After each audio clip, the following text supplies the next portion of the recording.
Hey guys, thanks for tuning in to another video on ForgottenWeapons.com. I'm Ian McCollum, and I'm here today at the Shooters Outpost Museum in Hooksett, New Hampshire, taking a look at a Steyr MPi-81 submachine gun. This is almost identical to the MPi-69 that preceded it, which is in turn almost identical, practically speaking, to the Uzi.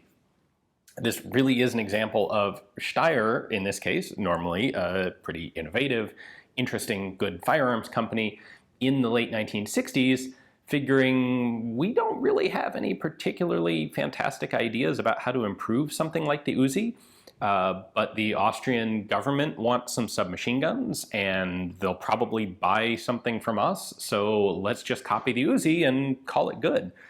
And that's pretty much what they have done. This is there are a few details that are different from the Uzi. Of course, the stock is different. This uses a collapsing wire stock instead of the Uzi's kind of intricate folding strut stock thing. And this has a polymer lower instead of the Uzi's metal lower with polymer grips on it. But beyond that, this is, for all practical purposes, an Uzi. So let's take a look at it, and I'll show you how it's an Uzi. If you check it out, we have a telescoping bolt submachine gun with a relatively long barrel for its actual size. We have the magazine located in the grip stick. We have a heel magazine release on it. We have 25 and 32 round magazines. We have a collapsing stock. Kind of sounds like an Uzi, doesn't it? Now, I should point out, these are not Uzi magazines. These are a proprietary Steyr magazine. They are, in fact, the same magazine that would go on to be used in the 9mm like submachine gun version of the Steyr AUG later on. It is a good magazine. Like, there's nothing at all wrong with the magazine. We have a post front sight. Notice that that is threaded but offset. So to adjust your windage, you rotate that sight left to right a quarter turn. To adjust your elevation, you spin it completely around in half turn increments. So both adjustments can be done on the front sight. The rear sight is an aperture with a fancy little stepped conical hole there to not give you glare in the sunlight. There is a 100-yard aperture and a 100 meter and 200 meter aperture with these nice little protective wings that even those things look just like the Uzi. Control-wise, we have a crossbolt fire selector that actually has 3 positions. So this is the safe position, which locks the trigger. If I push it to the middle position, you can see that red band has just cleared the side of the lower assembly. And if we open the bolt, I'm gonna hold this to let it down gently, but if I fire the gun in this position with the selector halfway through, it is semi-auto only.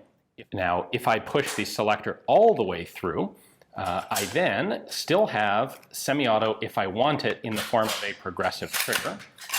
Note how that's still semi-auto, but if I pull the trigger all the way back,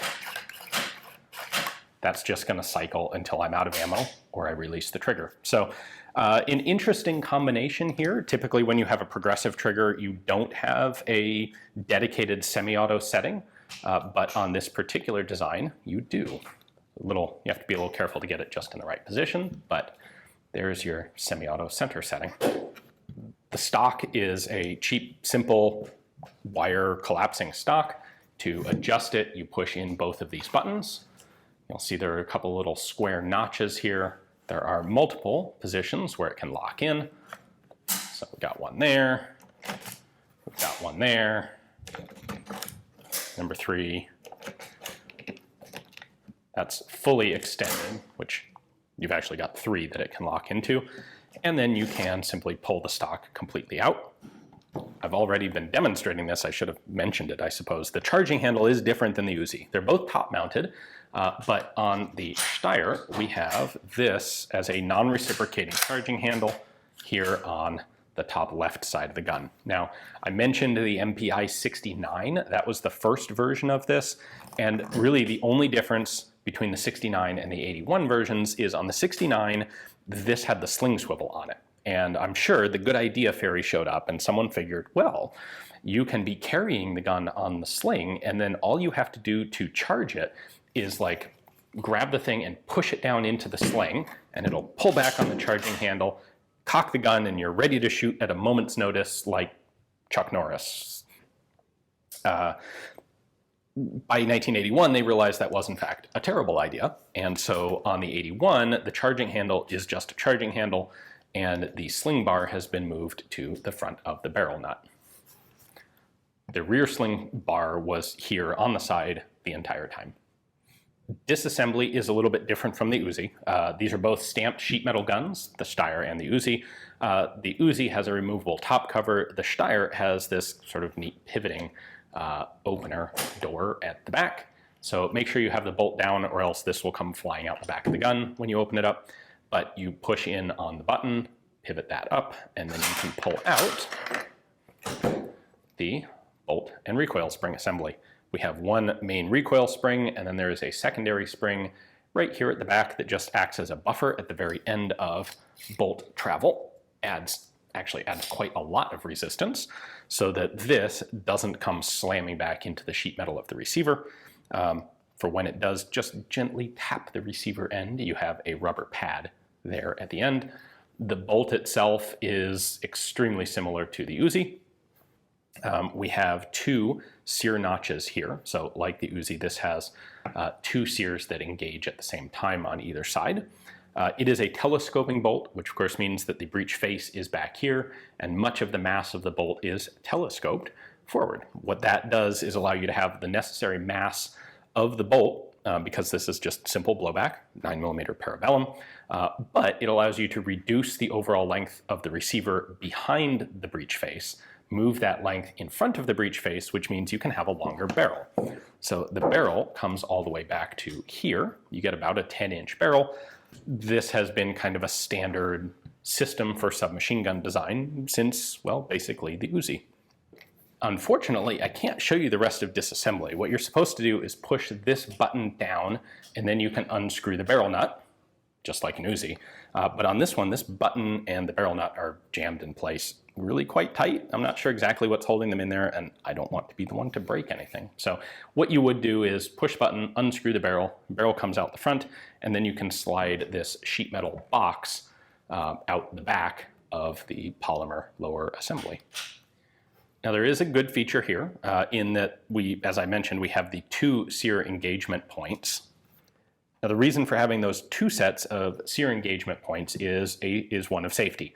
A universal potential issue with open bolt, basically predominantly 9mm submachine guns, is if you drop the gun and it lands on the butt of the gun, the bolt will tend to bounce, and it can bounce open like that. Now, on most guns, well, on basically all submachine guns, if it's an open bolt gun, the bolt will lock to the rear like this, ready to fire, but only if it gets far enough back.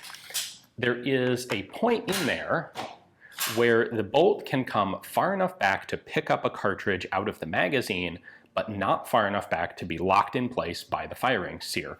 And without an additional safety mechanism, if that happens, the gun can fire when it's dropped and the butt hits the ground. The second set of sear notches on the Steyr stop the bolt in this position. You can sort of see it there. This is right at the point, just beyond the point where the bolt would pick up a cartridge. And so if the bolt bounces back to this position, it will be caught here rather than chambering that cartridge and firing it unintentionally. So you can sort of see that. This is the safety stop on the bolt. So it's just past the point where a cartridge would actually be picked up. And what it means is that if the gun bounces open like this, that second sear notch will catch rather than the bolt chambering that one cartridge and firing it. Now the Uzi addressed this problem by having a ratcheting system in the top cover that did essentially the same thing. So the markings on here are on the top of the receiver. Steyr Daimler Push, I think that's the right pronunciation, AG, made in Austria, with a Steyr logo there. We also have Gun South markings. Those are from the American importer.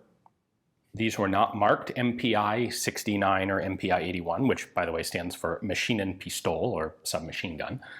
They weren't marked with that designation anywhere by Steyr.